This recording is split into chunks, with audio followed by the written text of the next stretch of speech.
ఒక రాజు అడవికి వెళ్ళాడట. అడవికి వెళ్ళినప్పుడు బ్రహ్మాండమైన చిలుక ఒకటి కనపడిందంట, ఇంత పెద్ద చిలుక.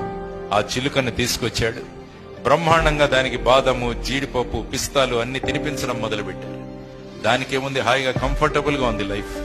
అడవిలో ఉంటే ఎగరాలి, పరిగెత్తాలి, దేన్నో పట్టుకోవాలి, తినాలి, ఎక్కడ జామ పండు ఉందో కనుక్కోవాలి, ఆ చెట్టు మీదకి ఎగరాలి, ఇవన్నీ. కానీ ఇక్కడ ఏం లేదు, మన దగ్గరికి అన్ని వస్తాయి. ఒక వారం తర్వాత రాజు తన కిటికీ తెరిస్తే ఇది బ్రహ్మాండంగా ఎగురుతూ ఉంటుందేమో అనుకుంటే అది అక్కడే కూర్చుంది.